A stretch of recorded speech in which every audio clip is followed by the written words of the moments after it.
નમસ્કાર મિત્રો, આજે આપણે મહાકાળી માતાની ઉત્પત્તિ અને ભદ્રકાળી મંદિરના ઇતિહાસ વિશે વાત કરીશું, જેમાં મહાકાળી માતાને કેન્દ્રમાં રાખીને વાર્તા રજૂ કરીશું.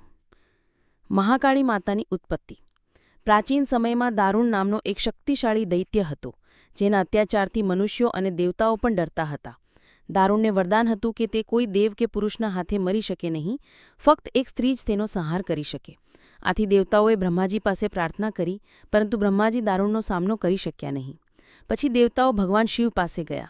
ભગવાન શિવે માતા પાર્વતી સામે જોયું અને માતા પાર્વતીએ પોતાની લીલા રચી. માતા પાર્વતીનો એક અંશ શિવજીના શરીરમાં પ્રવેશ્યો અને તેમના નેત્રમાંથી એક વિશાળ મહારૌદ્ર સ્ત્રી રૂપે મહાકાળી પ્રગટ થયા. તેમનું રૂપ ભયંકર હતું. માથે ચંદ્ર દેવતા વિરાજમાન હતા. એક હાથમાં ત્રિશૂળ હતું. મહાકાળીએ દારૂણની સેના સાથે ભયંકર યુદ્ધ કર્યું અને અંતે દારૂણનો સંહાર કર્યો. આ રીતે મહાકાળી તરીકે તેમની પૂજા શરૂ થઈ, જે સર્વશક્તિશાળી દેવી તરીકે ઓળખાયા. રક્તબીજનો વધ. સમય જતાં રક્તબીજ નામનો બીજો ભયંકર રાક્ષસ ઊભો થયો, જેને વરદાન હતું કે તેના રક્તનું એક ટીપું ધરતી પર પડે તો તેમાંથી અનેક દૈત્યો પેદા થાય. રક્તબીજના અત્યાચારથી દેવતાઓ હેરાન થઈ ગયા. તેઓ મહાકાળીના શરણે ગયા. મહાકાળી ક્રોધે ભરાઈ એક હાથમાં તલવાર અને બીજા હાથમાં ખપ્પર લઈને રાક્ષસોનો સંહાર શરૂ કર્યો. જ્યારે રક્તબીજનું રક્ત ધરતી પર પડતું, ત્યારે મહાકાળીએ તે રક્ત ખપ્પરમાં ભરીને પી લીધું, જેથી નવા રાક્ષસો પેદા ન થયા. તેમની ભયંકર ગર્જનાથી પૃથ્વી ધ્રુજી ઉઠી, પર્વતો ડગમગ્યા અને સમુદ્રમાં મોજા ઉછળ્યા. આ રીતે મહાકાળીએ રક્તબીજનો પણ વધ કર્યો. પરંતુ યુદ્ધ પછી પણ મહાકાળીનો ક્રોધ શાંત ન થયો. દેવતાઓ ડરી ગયા, કેમ કે મહાકાળીનું વિકરાળ રૂપ કોઈ નજીક જઈ શકે તેમ ન હતું. ત્યારે ભગવાન શિવે લીલા રચી અને યુદ્ધભૂમિમાં સૂઈ ગયા. જ્યારે મહાકાળીએ શિવજીને જોયા, તેમની નજર શિવજી પર પડી અને શરમના લીધે તેમની જીભ બહાર નીકળી. આ રીતે મહાકાળીનો ક્રોધ શાંત થયો. પાવાગઢ અને ભદ્રકાળી મંદિર.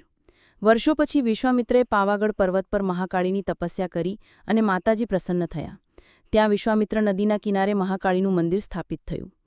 ચાંપાનેર નગરીમાં ભદ્રા નામની એક બહેન અને તેનો ભાઈ રહેતા હતા. ભદ્રા મહાકાળીની પરમ ભક્ત હતી.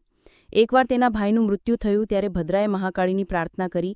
માતાજી પ્રગટ થયા અને ભદ્રાને વચન આપવા કહ્યું કે તે આજીવન બ્રહ્મચારી રહે.